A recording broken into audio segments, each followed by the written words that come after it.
सनी देओल को मैं मुबारकबाद देना चाहता हूँ उसकी फ़िल्म की कामयाबी का, और ये भी कहना चाहता हूँ कि ऊपर वाले से इंसान को हमेशा डरना चाहिए। अगर ऊपर वाले ने आपको कामयाबी दी है तो ज़रूर इसका भी कोई मकसद होगा, और इस मकसद का दुरुपयोग नहीं होना चाहिए। जिन जिन के आपने कर्ज़ चुकाने हैं इस ज़िंदगी में, वो चुकाना बहुत ज़रूरी होता है। हम सब यही समझते थे भाई कि धर्मेंद्र की लेगेसी इतनी बड़ी है, राइट। सुपरस्टार्स अपने लीग के धर्म जी हमेशा रहे, तो लेगेसी इतनी बड़ी है, तो इतनी बड़ी लेगेसी को भी जो है ऐसा धब्बा लग सकता है। ये बहुत आपके पास कितनी भी दौलत हो, लेकिन अगर आप में सच्चाई की दौलत नहीं, ईमानदारी की दौलत नहीं है, इंसानियत की दौलत नहीं है, तो फिर वो दौलत किस काम की। जी नहीं, आपको एक बहुत अजीबी बात बताऊंगा।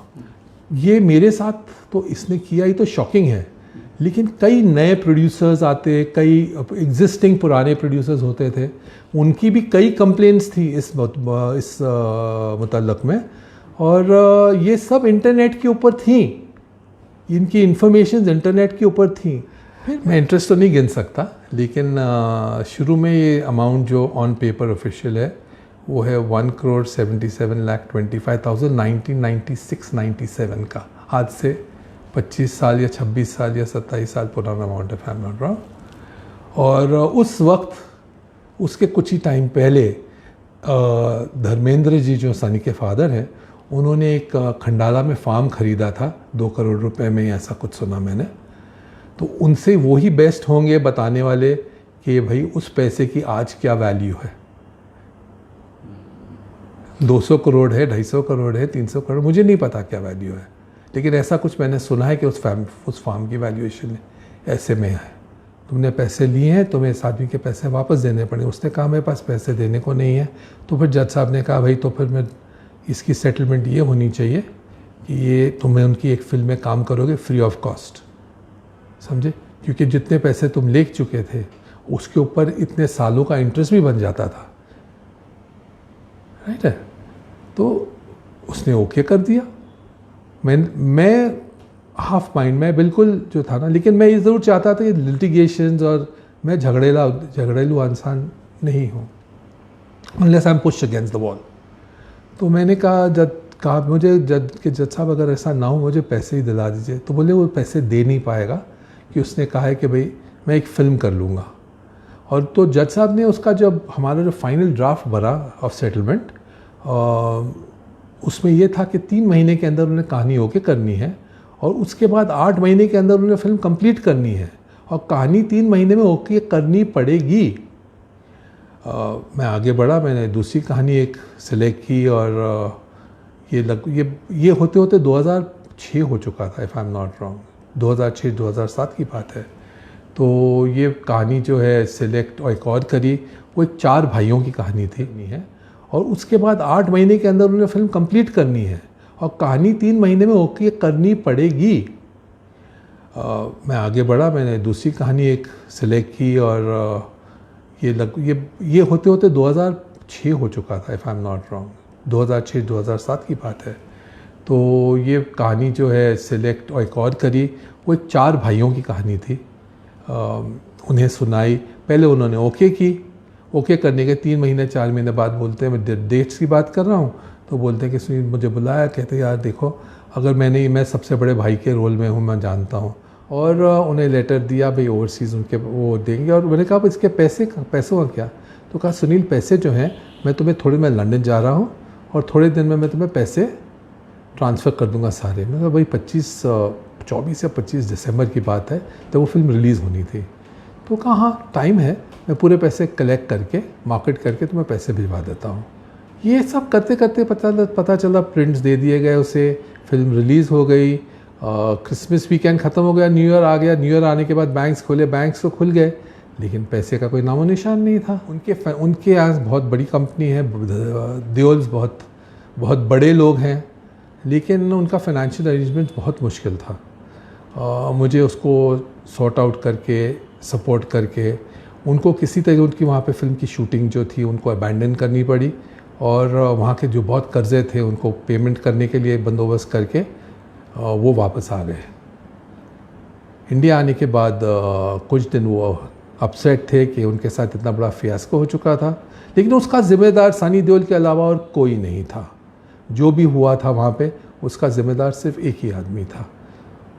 उसकी डिटेल में एलिसिडेट नहीं करना चाहूँगा। उसका कोई एक 28 दिन या एक महीना पूरा वो फिल्म सिटी में रोज़ रात की शूटिंग कर रहे थे। और मैं उनके पास लगातार जाता रहा, पूछता रहा, बोलता रहा, बस अभी आ रहे हैं पैसे, अभी कर रहे हैं, ऐसे सब बोल बोल के उन्होंने वो पूरा महीना निकाल दिया, लेकिन कुछ हुआ नहीं। एक पॉइंट के ऊपर समझ आया कि भाई मेरा उनके यहाँ जाना उनको पसंद नहीं आ रहा था।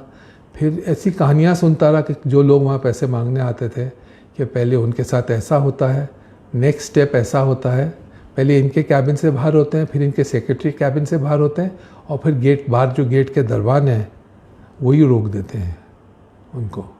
नमस्कार, मैं हूँ सुनील दर्शन और आप देख रहे हैं नव भारत टाइम्स ऑनलाइन। सर, आपका बहुत बहुत स्वागत है।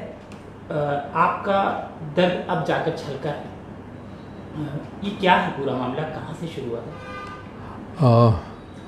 ये दर्द बहुत गहरा और बहुत पुराना है, आजकल का नहीं है। लेकिन कुछ किस्सा कुछ ऐसा है कि मैंने सनी देओल के साथ उसके करियर की पहली फिल्म से लेके बेताब से लेके, जिसमें हमारा पार्टिसिपेशन था मेरी कंपनी का, मेरे फादर की कंपनी तो, और वहाँ से लेके कई फिल्में उनकी, अनगिनत फिल्में मैं कहूँगा, डिस्ट्रीब्यूट की थी।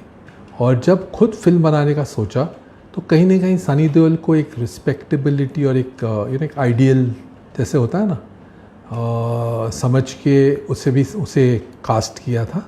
सनी देओल के साथ मैंने अपने पहले 3 साल में 3 फिल्में बनाई। पहली इंतकाम थी जो 1988 में आई, दूसरी थी लुटेरे जो 1993 में आई, और फिर अजय 1996 के एंड में आई। अजय फिल्म के रिलीज़ से कुछ 2.5-3 महीने पहले की बात है कि सनी देओल का बर्थडे था। 19 अक्टूबर 1996 की बात कर रहा हूँ। वो ऊटी में फिल्म, मेरे ख्याल से फिल्म का नाम ज़ोर था, उसकी शूटिंग कर रहे थे। और उनका मुझे सुबह फ़ोन आया, उन्होंने मुझे कहा कि सुनील, मैंने उनको विश किया तो उन्होंने कहा मैं तुमसे कुछ मांगना चाहता हूँ, तो मुझे ना तो नहीं करोगे? मैंने क्या, ऐसी क्या बात है? तो उसने कहा देखो, मैं अपना ओवरसीज़ ऑफिस शुरू करना चाहता हूँ, विजेता फिल्म्स का, डिस्ट्रीब्यूशन का। तो मैं चाहता हूँ कि तुम अपनी फ़िल्म जो है, मुझे उसके राइट्स जो हैं वो ग्रांट करो। तो मैंने कहा मैं ग्रांट कर सकता हूँ भाई, लेकिन पैसे लगेंगे, कि ये बहुत महंगी फिल्म थी अजय उस वक्त में बनी हुई। उसमें कुछ 5 फॉरेन आउटडोर हुए थे, 7 आउटडोर इंडिया में हुए थे, सेट्स लगे थे, और बहुत बड़े स्केल पे बनाई गई फिल्म थी। तो मैं कहा भाई, जैसे मैंने उसके सारे पैसे दे दिए हुए थे, तो उसी हिसाब से मैंने कहा भाई आपको जो इसकी फ़िल्म की जो वैल्यू और प्राइस है वो आपको पूरी करनी पड़ेगी। और उसने कहा हाँ बिल्कुल कर दूँगा, तो मैं पैसे दे दूँगा, तब करोगे? बोला ठीक है, no problem at all. I thought भाई एज एन एक्टर जो है उनको ये पास एक लीवरेज था कि वो फिल्म को मार्केट करते, डिस्ट्रीब्यूट कर सकते थे। और उसने इतना बड़ा फ़ैसला लिया भाई हमारी फिल्म से ऑफिस शुरू करना, तो एक इमोशनल फैक्टर भी बनता था। और अब मेरी बैलेंस थोड़ी सी डबिंग थी, उन्होंने तुरंत मेरी डबिंग कर ली। फिर उसके बाद डबिंग कंप्लीट करते वक्त उन्होंने एग्रीमेंट साइन करवाया मुझसे, और उन्हें लेटर दिया भाई ओवरसीज़ उनके वो देंगे। और मैंने कहा इसके पैसों का क्या? तो कहा सुनील, पैसे जो हैं मैं लंदन जा रहा हूँ और थोड़े दिन में मैं तुम्हें पैसे ट्रांसफ़र कर दूंगा सारे। मैं कहा भाई 24 या 25 दिसंबर की बात है, जब वो फिल्म रिलीज़ होनी थी। तो कहा हाँ टाइम है, मैं पूरे पैसे कलेक्ट करके, मार्केट करके तुम्हें पैसे भिजवा देता हूँ। अब वो करीब डेट आने लगी तो मैं भी घबराता रहा, मैं भी बार बार पूछता क्या? बोले बस पैसे आ रहा, मैं आ रहा हूँ। एक दिन जब फिल्म की रिलीज़ के बहुत करीब आ गए तो पता चला, बोले कि मैं थोड़ा सा डिले हो रहा हूँ आने में, तो मेरा आदमी तुम्हारे पास आ रहा है और उससे ज़रा वो तुम्हें से बात कर लेगा। तो आदमी आ गया, उसने मुझे कहा कि भाई हम तो सिर्फ प्रिंट की डिलीवरी लेने आए हैं, तो आप पेमेंट कहाँ है? ये पेमेंट तो आपको पहले डिपॉजिट करनी पड़ेगी ना। तो उसने सनी जी से फ़ोन करके सनी देओल से बात करवाई मेरी, और उसने कहा देखो सुनील, मैं लंदन में हूँ, मेरे पैसे जो थे मैंने तुम्हें देने थे, लेकिन उसका कुछ मेरा जो है वहाँ पे बैंकिंग, क्रिसमस वीक है, तो वहाँ पे क्रिसमस से कुछ दिन पहले बैंक्स बंद हो जाते हैं और फिर न्यू ईयर के बाद खुलते हैं, ऐसा कुछ है। ये कह के मुझे कहा कि भाई मैं तुम्हें पैसे तो पूरे दे ही दूँगा, तो तुम प्लीज़ डिलीवरी दे दो, लेटर जो चाहिए हम अकॉर्डिंगली पास कर सकते हैं। तो मैं सोचा हाँ भाई ये भी सही है, और ये कहाँ जाएगा, हमारे रिलेशन अच्छे हैं, कोई कारण नहीं है ऐसा ना कि भाई ये मुझे डिसऑनर करे। फिल्म भी अच्छी थी, कमर्शियली राइट फिल्म थी। ये सब करते करते पता चला प्रिंट्स दे दिए गए उसे, फिल्म रिलीज़ हो गई, क्रिसमस वीकेंड ख़त्म हो गया, न्यू ईयर आ गया। न्यू ईयर आने के बाद बैंक्स खोले, बैंक्स तो खुल गए, लेकिन पैसे का कोई नामो निशान नहीं था। उसके बाद वो बॉम्बे आए और फिर एकदम तुरंत जो है वो बहुत बिज़ी हो गए। एक फ़िल्म थी कोई उन्होंने नई शुरू की थी, उसका कोई एक 28 दिन या 1 महीना पूरा वो फिल्म सिटी में रोज़ रात की शूटिंग कर रहे थे। और मैं उनके पास लगातार जाता रहा, पूछता रहा, बोलता रहा, बस अभी आ रहे हैं पैसे, अभी कर रहे हैं, ऐसे सब बोल बोल के उन्होंने वो पूरा महीना निकाल दिया, लेकिन कुछ हुआ नहीं। फिर जैसे वो शूटिंग ख़त्म हुई तो उन्हें कहा कि भाई मैं 1 महीने का आउटडोर करने को एक और फिल्म शुरू कर रहा हूँ और जयपुर जा रहा हूँ, तो तुम जयपुर आ जाओ, मुझे यहाँ तो टाइम है, जयपुर मिल के बात कर लेंगे। तो मुझे थोड़ा ऑड लगा, लेकिन मैंने कहा भाई ज़रूरत मेरी है, काम मेरा है, तो I have to go there. तो जयपुर गया, वहाँ पे जाके उनके साथ बैठ के जब बात करने का मौका मिला कुछ दिन बाद, तो उन्होंने मुझे कहा देखो तुम मेरे बहुत करीबी दोस्त हो, तुम्हारे मेरे साथ इतने एज अ फिल्म मेकर भी इतने रिलेशनशिप है, हमारा लंबा चला है, तो मैं तुमसे एक रिक्वेस्ट करना चाहता हूँ कि तो मैंने तुम्हें पैसे देने, लेकिन मेरे पास कुछ बहुत प्रेशर्स हैं, तो मैं तुम्हें पैसे फ़िलहाल नहीं दे पा रहा हूँ, लेकिन एक काम करते हैं, तुम मेरी थोड़ी मदद कर दो और मैं तुम्हारा पूरा काम कर दूँगा। तो मैंने कहा क्या, वो कैसे? तो उसने कहा देखो तुम कुछ 6 महीने जो हैं मुझे तो मैं एक फ़िल्म बना रहा हूँ जिसका नाम लंदन है, तो मेरी उस पर सहायता कर देना, उसका कि वो फिल्म बन जाए और मेरे कर्ज़े उतर जाएं, और फिर तुम 30 सितंबर के बाद जो है मैं तुम्हारे पास जो है तुम्हारी फ़िल्म शुरू कर दूँगा इमीडिएटली। तो मैंने उस वक्त जानवर का स्क्रिप्ट लिख लिया था। अच्छा तो ठीक है, 6 महीने इंतज़ार करना है। फिल्म लाइन में उस वक्त 6 महीने को बहुत वो महत्व नहीं दिया करते थे, मैं कहा चलो एट अ गो वो फिल्म बन जाएगी, सब कुछ हो जाएगा। और मैंने बहुत अपनी ईमानदारी से क्योंकि मैं कितना बड़ा हूँ या छोटा हूँ ये बताने की किसी को ज़रूरत नहीं थी। मैं ये देख रहा था सामने वाला कुछ कॉन्स्टेंटली फाइनेंशियल कन्फ्यूजन्स चल रहे थे, जबकि वो अपने करियर के जेनिथ पे था, बोलते हैं ना ऊंचाई, इतनी ऊंचाई थी। अजय, घातक, जीत, बॉर्डर, ज़िद्दी, 5 फिल्में जो सारी की सारी सक्सेसफुल और सुपर सक्सेसफुल फिल्में थी, वो उस 1 साल के दौरान में रिलीज़ हुई, लेकिन पैसे का नामो निशान नहीं दिखा।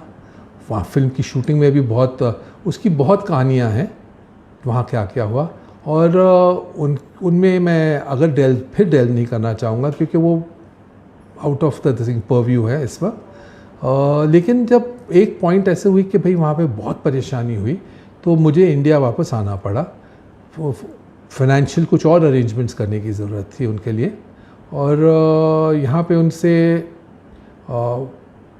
उनके यहाँ बहुत बड़ी कंपनी है, देओल्स बहुत बड़े लोग हैं, लेकिन उनका फाइनेंशियल अरेंजमेंट बहुत मुश्किल था। मुझे उसको सॉर्ट आउट करके, सपोर्ट करके, उनको किसी तरह उनकी वहाँ पे फिल्म की शूटिंग जो थी उनको अबैंडन करनी पड़ी, और वहाँ के जो बहुत कर्ज़े थे उनको पेमेंट करने के लिए बंदोबस्त करके वो वापस आ गए। इंडिया आने के बाद कुछ दिन वो अपसेट थे कि उनके साथ इतना बड़ा फियास्को हो चुका था, लेकिन उसका ज़िम्मेदार सनी देओल के अलावा और कोई नहीं था। जो भी हुआ था वहाँ पे उसका ज़िम्मेदार सिर्फ एक ही आदमी था। उसकी डिटेल में एलिसिडेट नहीं करना चाहूँगा।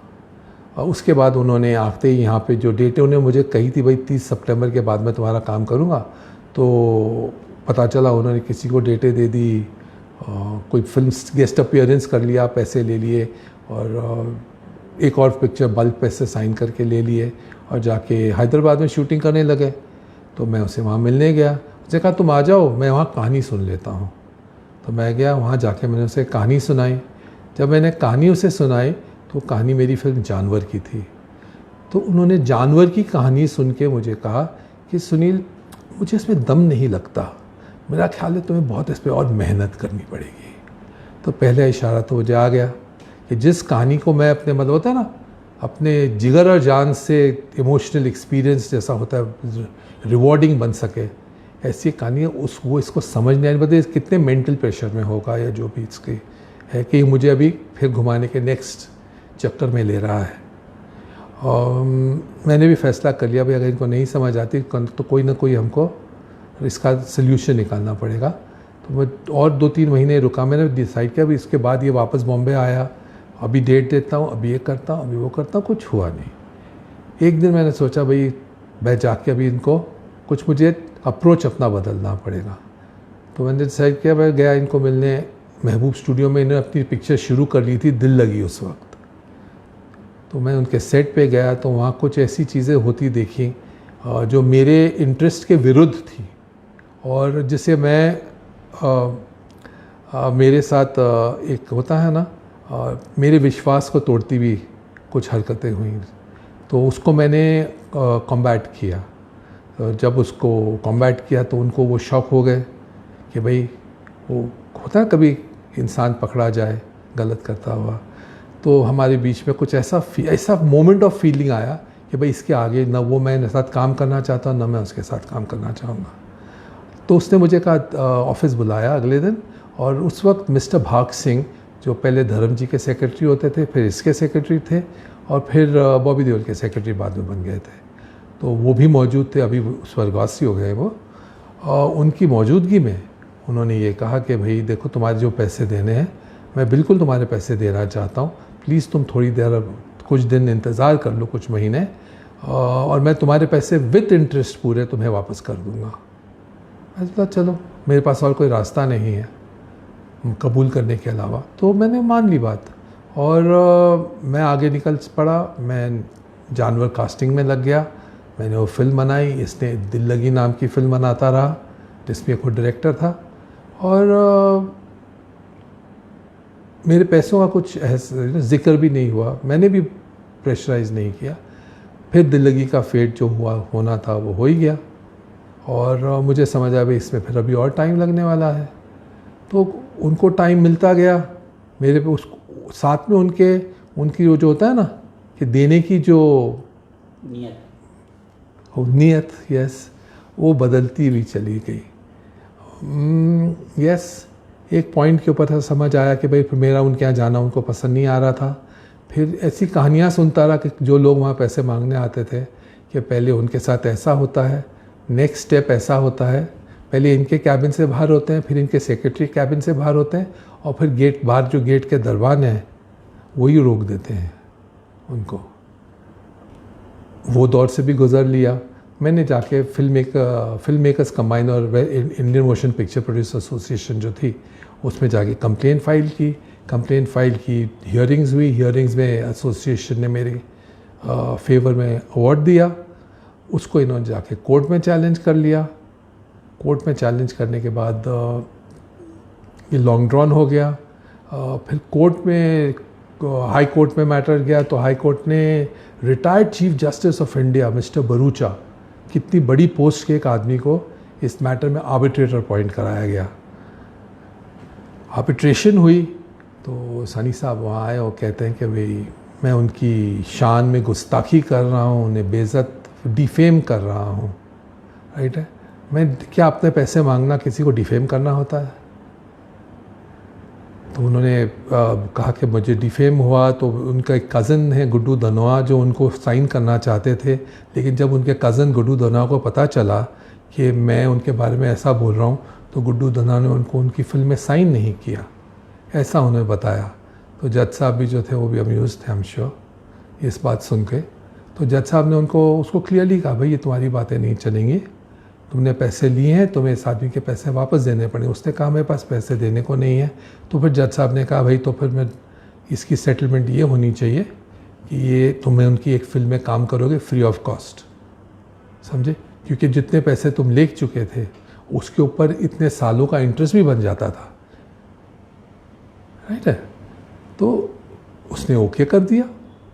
मैं हाफ माइंड में बिल्कुल जो था ना, लेकिन मैं ये ज़रूर चाहता था कि लिटिगेशंस और मैं झगड़ेलू इंसान नहीं हूँ, unless I am pushed against the wall.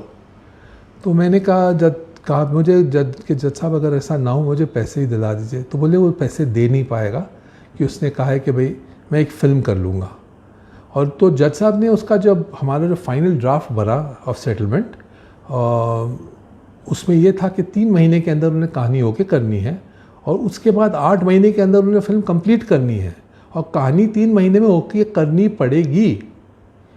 मैं आगे बढ़ा, मैंने दूसरी कहानी एक सिलेक्ट की और ये होते होते 2006 हो चुका था, if I am not wrong, 2006-2007 की बात है।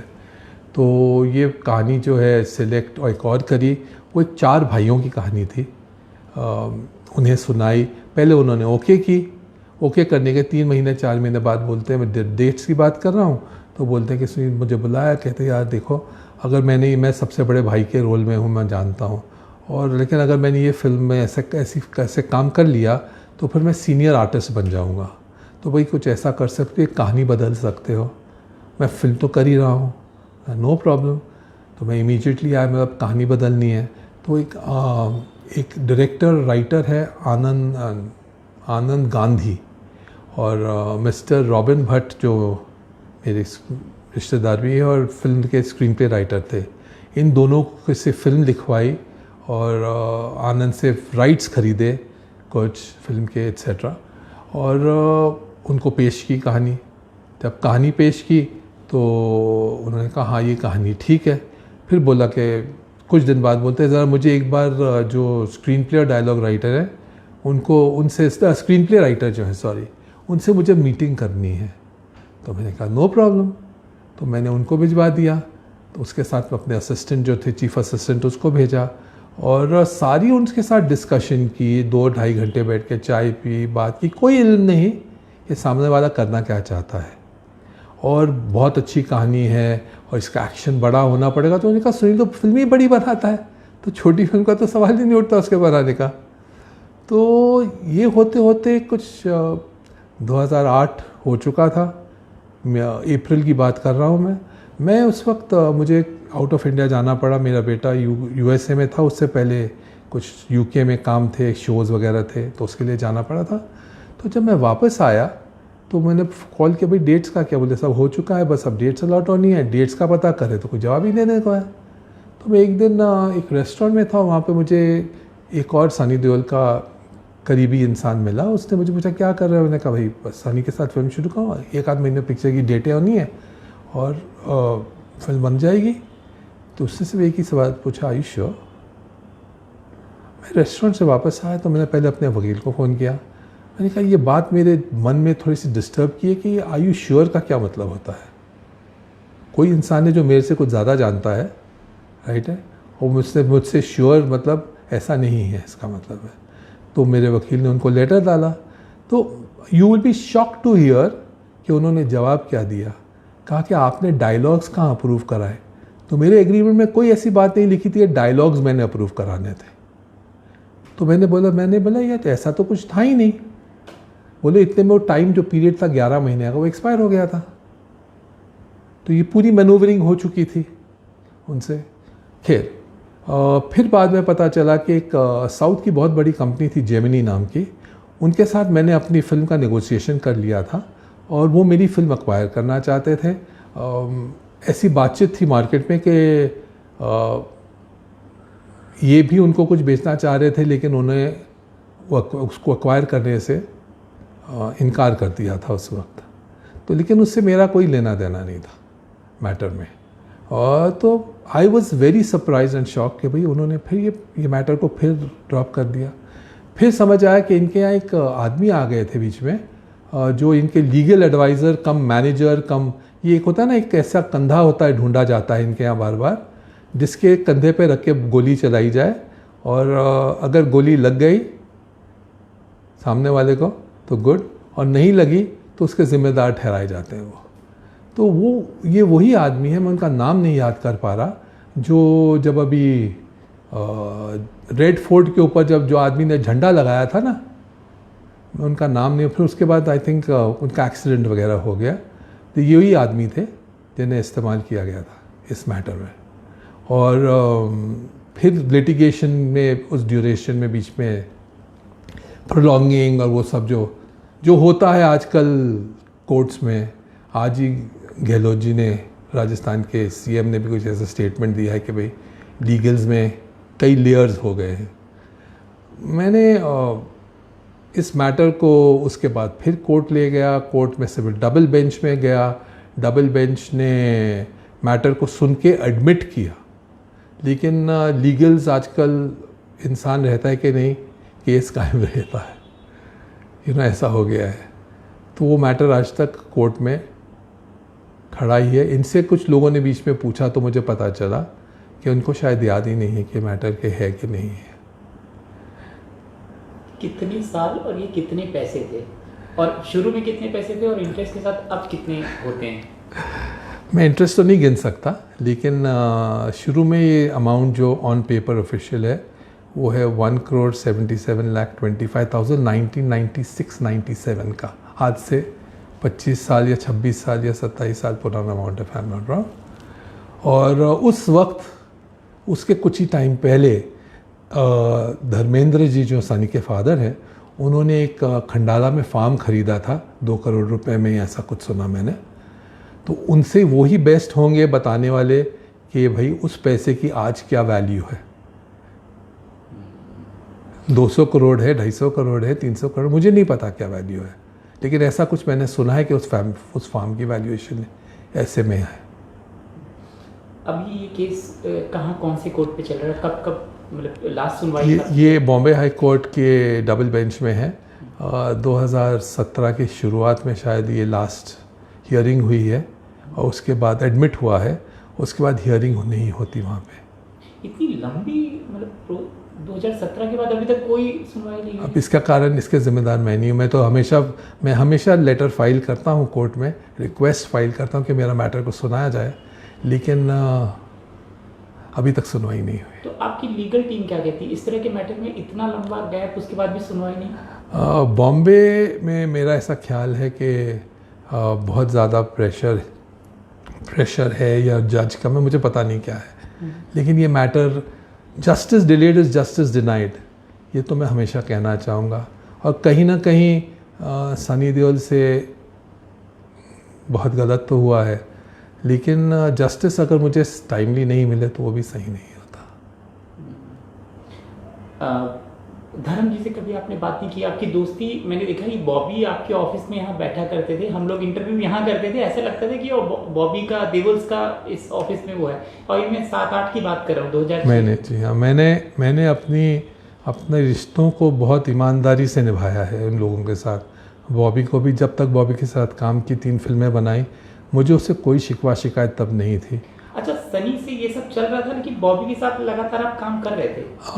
जी हाँ, मुझे एक दिन मैंने आपको बताया था भाग सिंह जी के बारे में, तो भाग सिंह जी ने मुझे कहा था, सुनील दोनों मैटर कंबाइन मत करो, बॉबी तुम्हारे साथ काम करना चाहता है, तो अगर कोई फिल्म हो जिसमें तुम बॉबी को कास्ट करना चाहते हो तो तुम मुझे बताना। तो जब अक्षय कुमार का बरसात में इश्यू हुआ, जिसमें मेरा कोई लेना देना नहीं था, लेकिन इश्यू हुआ, तो आई हैड टू, मुझे तो अपनी फिल्म सेव करनी थी कि सारी डेटें मैच थी, फिल्म शुरू हो चुकी थी स्टफ। तो मैंने भाग सिंह जी को फ़ोन किया, तो भाग सिंह ने इमीडिएटली कहा कि तुम आ जाओ और तुम्हारा काम। और मैं भी इनसिक्योर, जैसे आपने सोचा ना, तो मैंने उनके साथ जो एग्रीमेंट किया था वो बहुत एक ऐसा एग्रीमेंट था जो कहता था कि वो क्लियर था कि अगर मेरे अलावा जब तक मेरी फिल्में जो उस कॉन्ट्रैक्ट के अंडर साइन होती हैं वो कंप्लीट नहीं करेंगे, तब वो कोई दूसरा काम नहीं करेंगे। ऐसा एग्रीमेंट मेरे ख्याल से बहुत कम बनता रहा होगा। वो सिर्फ विश्वास दिलाने को था, और मैंने उस विश्वास में मैंने बॉबी ने कोई गलत नहीं किया। हाँ, आज की डेट में शायद बॉबी मेरे बारे में कुछ और सोचे या बोले, क्योंकि फैमिली फर्स्ट आती है, सच्चाई, जबकि धर्म फर्स्ट आना चाहिए, लेकिन परिवार फर्स्ट आता है। आपकी अंतिम बातचीत सनी देओल के साथ या बॉबी देओल के साथ कब हुई थी और क्या हुई थी? जी नहीं, मैंने सनी देओल से बस उसके बाद कभी बात ही नहीं की। कितने साल? 15 साल 16 साल जो हो गए। बात करने की दशा ही नहीं थी। क्या बात करूं? कितना चोट दे सकता है कि इंसान आपको? कितने लेयर्स ऑफ रिलेशनशिप थे। इंडस्ट्री में और भी लोग, जैसे उन्होंने कहा था आर यू श्योर, और वहीं पर से कहीं फिर आपको एक झटक, ऐसा बहुत लोग और भी थे जो कहते रहे होंगे कि मतलब अपने अपने किस्से सुनाते, जब किसी एक का पैसा और एक के साथ ऐसी घटना होती तो लोग ये भी बताते कि हमारे साथ भी हुआ है, हमारे साथ। जी नहीं, आपको एक बहुत अजीब ही बात बताऊंगा। ये मेरे साथ तो इसने किया ही तो शॉकिंग है, लेकिन कई नए प्रोड्यूसर्स आते, कई एग्जिस्टिंग पुराने प्रोड्यूसर्स होते थे, उनकी भी कई कंप्लेंट्स थी इस मुतल्लक में, और ये सब इंटरनेट के ऊपर थी, इनकी इंफॉर्मेशन इंटरनेट के ऊपर थी। फिर मैंने देखा एक दिन कि भाई कुछ 2009-10 के बाद ये सारी खबरें इंटरनेट से सब क्लीन, एक इमेज क्लीन हो जाता है ना, तो कोई पुरानी खबर, पुराना कुछ उसके बारे में इंटरनेट पे कोई जिक्र नहीं है ही ना। जैसे कोर्ट आपको बरी करता है, वैसे इंटरनेट में ही बरी कर दिया है। धर्म जी से कभी बात हुई आपकी इस पूरे मैटर पे, और क्यों नहीं हुई, अगर नहीं हुई तो? देखिए, मैं धर्म जी को इसमें बीच में नहीं लाना चाहूँगा इस वक्त। धर्म जी एक हमने बचपन से जब से पैदा हुए तो जो सिनेमा देखा उसमें धर्म जी की एक बहुत प्रशंसनीय, मीडिया ने जो इमेज 6 डेकेड्स में क्रिएट किया है, तो एक बहुत ही प्रशंसनीय और आदर समान कहते हैं ना इमेज है। तो मैं कोई भी ऐसी बात नहीं करना चाहूँगा जिससे उनकी सीनियरिटी के ऊपर कोई दबाव लगे। हम लोग, हमारा बिजनेस मैटर है, मैं इसको कितने सीनियर आदमी के I would not want to speak anything regarding his उनकी इसमें बारे में।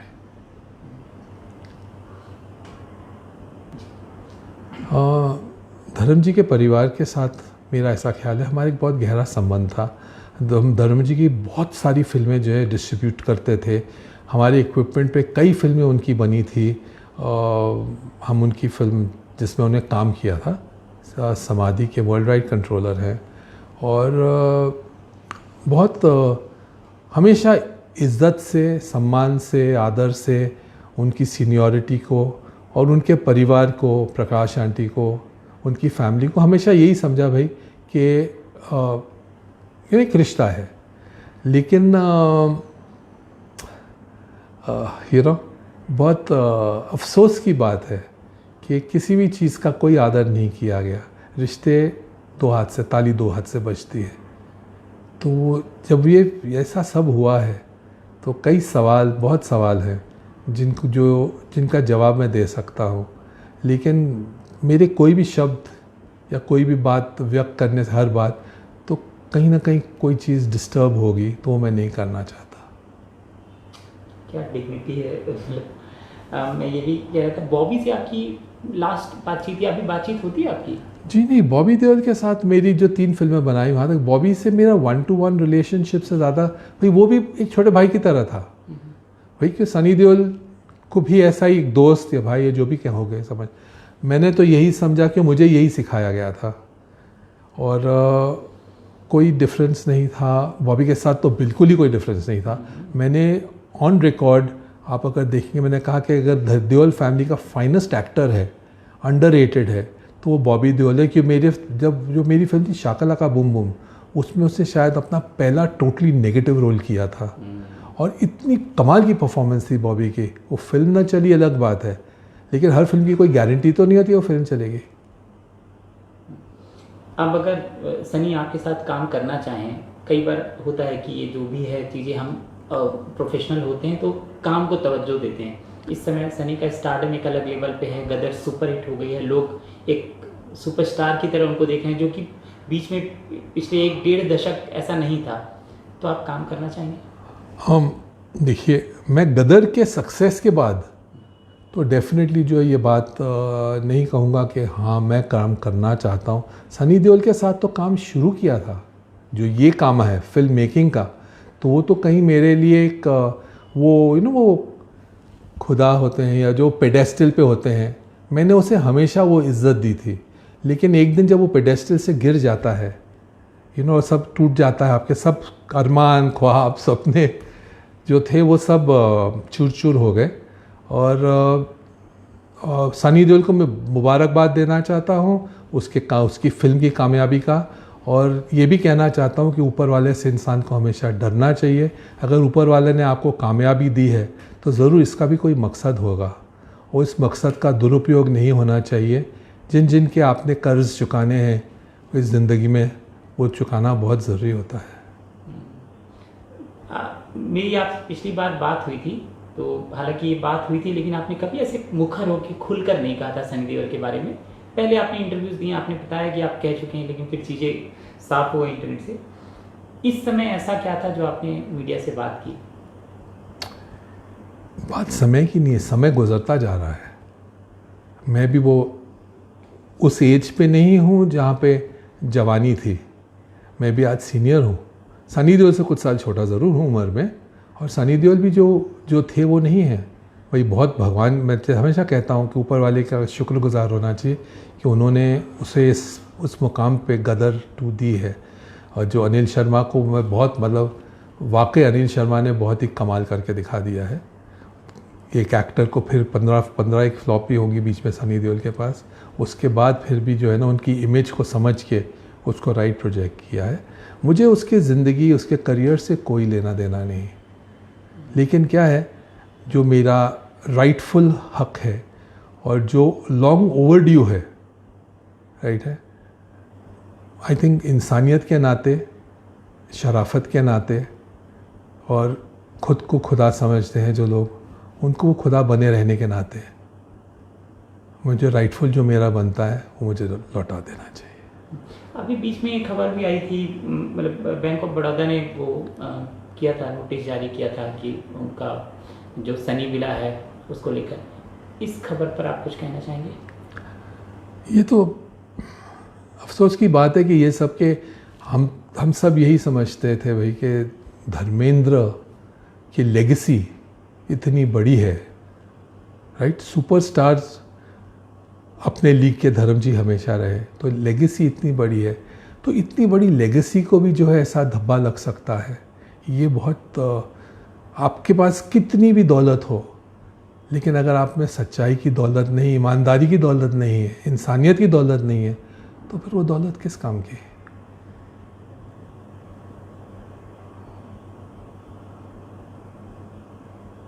सर, हमसे बात करने के लिए बहुत बहुत शुक्रिया। मैं आपके सारे लिसनर्स को और आपको शुक्रिया अदा करना चाहता हूँ कि आपने मुझे इतना समय दिया है। मेरी बात पे गौर ज़रूर कीजिएगा। अगर मैं कल नहीं मांग पाया अपने पैसे, तो आप सब मेरी ज़रूर सहायता कीजिएगा, मदद कीजिएगा। आपके भाई हैं, को जर्नलिस्ट हैं, मीडिया है, कि भाई इंसानों के साथ इंसानियत ज़रूर होनी चाहिए। धन्यवाद।